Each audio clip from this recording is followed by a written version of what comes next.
ವಿಶ್ವವಿಖ್ಯಾತ ದಸರಾ ಮಹೋತ್ಸವ ಉದ್ಘಾಟನೆಯನ್ನು ಬೂಕರ್ ಪ್ರಶಸ್ತಿ ವಿಜೇತರಾದಂಥ ಶ್ರೀಮತಿ ಬಾನು ಮುಷ್ತಾಕ್ ಅವರು ಉದ್ಘಾಟನೆ ಮಾಡಲಿದ್ದಾರೆ. ಬಾನು ಮುಷ್ತಾಕ್ ಅವರಿಗೆ ಕೃತಿ ಹೃದಯ ದೀಪ ಕೃತಿಗೆ ಬೂಕರ್ ಪ್ರಶಸ್ತಿ ಸಿಕ್ಕಿದೆ. ಕರ್ನಾಟಕದ ಒಬ್ಬ ಮಹಿಳೆಗೆ ಬೂಕರ್ ಪ್ರಶಸ್ತಿ ಸಿಗ್ತಾ ಇರ್ತಕ್ಕಂಥದ್ದು ಬಹಳ ಸಂತೋಷ ಆಗಿದೆ. ಹಾಗಾಗಿ ಹೋರಾಟದ ಹಿನ್ನೆಲೆಯಿಂದ ಬಂದಂಥವರು ಶ್ರೀಮತಿ ಬಾನು ಮುಷ್ತಾಕ್ ಅವರು ರೈತ ಸಂಘದಲ್ಲಿ ಕೆಲಸ ಮಾಡಿದರು, ಕನ್ನಡ ಚಳುವಳಿನಲ್ಲಿ ಕೆಲಸ ಮಾಡಿದರು, ಎಲ್ಲ ಪ್ರಗತಿಪರ ಚಿಂತಕರು. ಸೊ ಇಂಥವ್ರನ್ನ ಈ ಸಾರಿ ಮಹಿಳೆಯನ್ನು ದಸರಾ ಮಹೋತ್ಸವ ಉದ್ಘಾಟನೆಗೆ ಆಹ್ವಾನ ಮಾಡಿದ್ದೀವಿ. ನಾನು ಕೂಡ ಅವ್ರ ಜೊತೆಲಿ ಮಾತಾಡಿದ್ದೇನೆ. ದಸರಾ ಸೆಪ್ಟೆಂಬರ್ 22ಕ್ಕೆ ಪ್ರಾರಂಭ ಆಗುತ್ತೆ.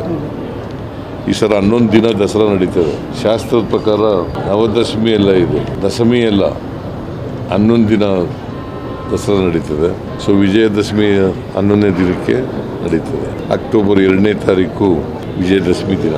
ಬಾನು ಮುಷ್ತಾಕ್ ಅವರಿಗೆ ಅವರನ್ನು ಗೌರವದಿಂದ ನಮ್ಮ ಜಿಲ್ಲಾ ಆಡಳಿತದವರು ಆಹ್ವಾನ ಕೊಡ್ತಾರೆ.